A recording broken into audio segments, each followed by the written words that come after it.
السلام عليكم ورحمة الله وبركاته. أكم نجرتني هردفتو تكيا إيجا أنا سلتي دا channel كيا سلتو أب channel subscribe like share قدا وروني ماتي channel كنا سندرين تاني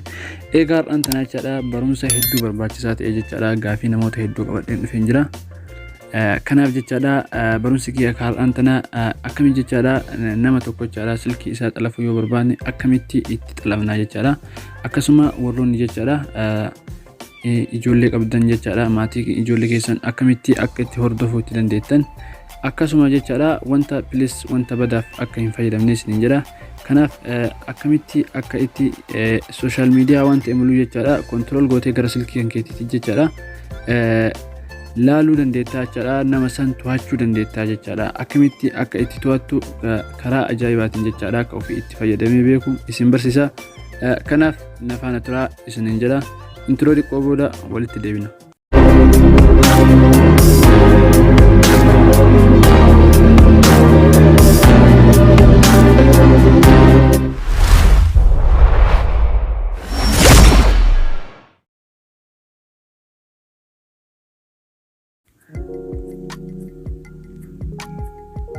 ega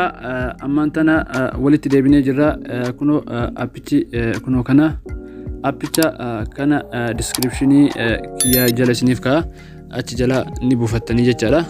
kanaaf egaa appicha kana keessa ni seentu jechaadha egaa kuno appichi akkanatti isinii banamaa jechaadha emailii isin barbaachisa jechaadha amma wanta kana kagootan jechaadha appicha kana silkii nama sanii irratti akkana godhuu qabda jechaadha ergasii emailii kan kee jechaadha asigganni galchitaa jechaadha anammaaf mee emailii kiyya asinni galcha isin ammoo warroonni jechaadha haarawaa create gochuu barbaadan jechaadha anammaaf passport email illee waan qabuuf itti guutaa jechaadha alaaxuulii keessan isinsaa jechaadha warroonni ammootu haarawaa banachuu barbaadan jechaadha kaasata warroonni kunoo sign in gootanii jechaadha achittillee paaspoortii wal fakkaataa guutuu jechaadha ka gubbaatiif ka jalaattillee wal fakkaataa guutanii ka gubbaattillee fakkeenyaaf kuno akkanatti ni guutanii jechaadha sign in hogootan keessa isin seensaa jechaadha anammaaf waan qara ittiin banadhee jiruuf kiyyummaa ka qara ittiin qabu saniin seena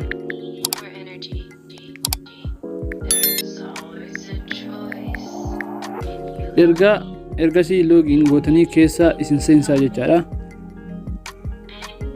kana ka gochuu qabdan dura emailii kan kee marattee jechaadha silkii nama sanii irraan ta'uu qabaa jecha ergasii akkanatti isin banama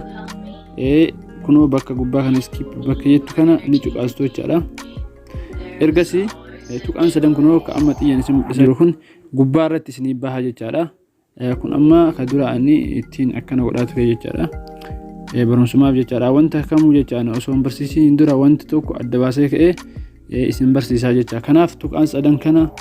sadan gubbaa kana ni tuyxanii jechaadha ergaa tuyxanii jettanii settingii ka jedhu kana keessa seentanii jecha ergaa settingii keessa seentanii jettanii select app ka jedhu kana isa kana ni cuqaastu ergasii ergaa kanneen cuqaastanii jettanii jecha waan to'achuu barbaadan san jechaadha muluu isaa itti bantu jecha akkanatti tiktokiidhaan wanta inni haasa wanta bakka walumaa gala social mediaadhaan wanta wal qabatu kamuu miiseejiidhaanis haa ta'u wanta sitti tole jechaadha as keessa deemtee bilbilas nu irra miskoolee miiseejii nu barreesse wanta kamuu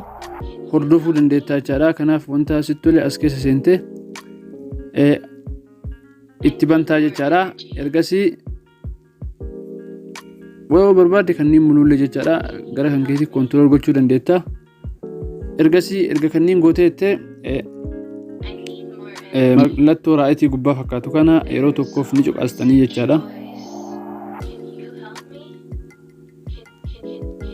ergasii bilbilicha abbaaf deebiftaa jecha bilbilicha abbaaf deebiftee achi booda ni cufta ergasii deebitee paaspoortii emailii kanaan jechaadha akkuma duratti ansi mul'isa sanitti bilbila kan kee irratti appicha kana gabbuufattee ni seenta Eegasii paaswordii keessanii fi iimeelii keessan kan duratti ittiin bantan san jechaadha. Silkii nama sanii irratti ittiin bantan san silkii keessa irratti bicha bantanii tumaan dhiiftanii jechaadha. Alaa xulii jechaadha wanni isin duratti jechaadha. Raayitii itti gootan sun jechaadha. Bantanii itti bantan sun jechaadha. Achi itti bantan wanti isin hordofuu barbaadan immoo haa ta'u miiseejiidhaan karaa isin namni sun miiseejii itti haasa'u jechaadha. Irra bantan sun karaa salphaadhaan jechaadha. Erga isin iimeelii keessanii fi paaswoordii keessa itti galchitanii karaa salphaadhaan irra gahuu danda'a jechaadha. Karaa salphaadhaan nama hordofuu dandeettanii. Kanaaf egaa hordoftoota kiyya akka irraa gammaddan abdiin qaba. Please waan intaaneef akka ittiin fayyadamne jechaadha. Kanaaf eegasii wanta kamuu jechaadha osoo waan badaa itti fayyadamuu hin taane isinis jechaadha namni tokko jechaadha karaa intaanee nama hordofuu danda'a. Kanaaf please irraa baradhaa malee akkasuma wanta badaaf akka ittiin fayyadamne isin jedha. Hanga viidiyootti aanu walitti deebinutti nagahan tura isin jedha.